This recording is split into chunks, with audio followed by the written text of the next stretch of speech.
Bien, on va parler des procédés de précontrainte par post-tension. On dit que ces procédés, en fait, font l'objet de brevets, c'est-à-dire sont fabriqués par leur exploitant. C'est-à-dire ici, pour tout ce qui est les gains, il faut regarder aussi avec les gens qui l'exploitent les fabricants. C'est-à-dire il y a le procédé des fraisinés, c'est-à-dire ce système de procédé est utilisé ou bien utilise des câbles, utilise des câbles, attendez, utilise des câbles avec des fils de diamètre 5 voire jusqu'à à 8 de diamètre. Ok, donc ou des torrents de T13, T13S ou T15 voire T15S. Ici, pour la force de rupture pour ce procédé varie entre 18,7 tonnes pour les câbles T13 et 1028 tonnes pour les câbles 55 T13. Maintenant, son ordre de glissement à l'ancrage, c'est-à-dire son glissement à l'ancrage est d'ordre de 6 à 8 mm. Ok, ça c'est les procédés de Freycinet. En dehors de lui, on a aussi ce qu'on appelle par les procédés PAC. C'est la même chose presque. Ici, on utilise des torrents T13. Pour le PAC, on utilise des torrents T13 ou des T15. Son glissement à l'ancrage est d'ordre de 5 mm. Ici, son glissement est d'ordre de 5 mm. En dehors de PAC, nous avons les procédés BBR-B. Ce procédé utilise les câbles multifins. Donc, multifins de 7, souvent 7 mm. Ok, le diamètre composé de 9, 14, 18, 22, 54 même, jusqu'à 87. Mais tout ça, c'est diamètre 7. Son ordre de glissement, c'est-à-dire son glissement à l'ancrage, inférieur à 1 mm. Il y a le procédé CCL, bon, c'est le plus utilisé, que j'aime bien quand je fais mes projets. Ce protégé utilise les torrents parallèles, c'est-à-dire, on appelle ça les T13, les torrents de T13 ou les T15,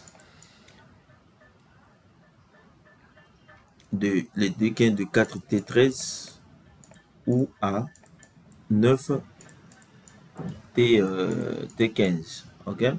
Maintenant, ici, son glissement à l'ancrage, l'ordre c'est 8 mm en fait.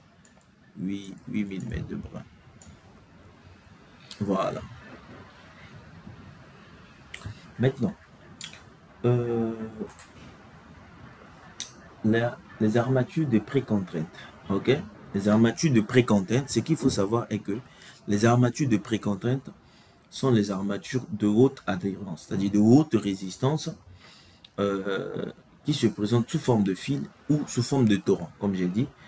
Des fils qui sont lisses, parfois concrets, utilisés pour la précontrainte, pré ou post, c'est-à-dire les fils.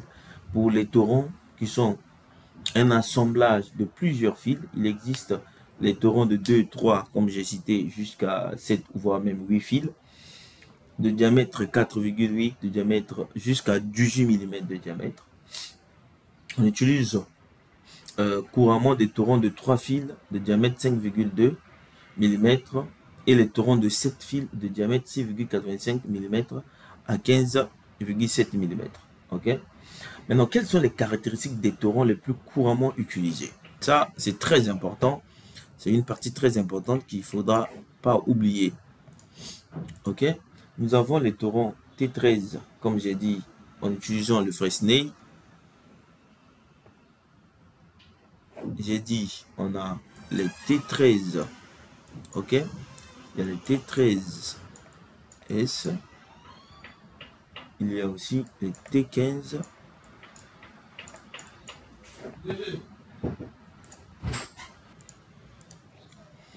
Maintenant, ça c'est par rapport à leur désignation.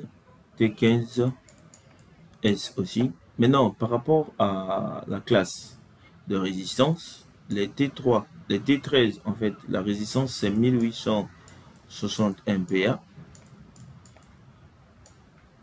Jusqu'à T15, c'est en fait c'est même chose, 1860, 1860, 1860. C'est cette résistance que j'aime beaucoup utiliser.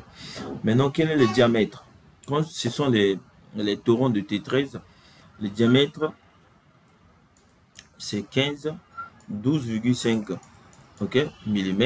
Quand ce sont les torrents T13S, 12,9 mm. Quand ce sont les torrents de 15, des T15, c'est 15,2.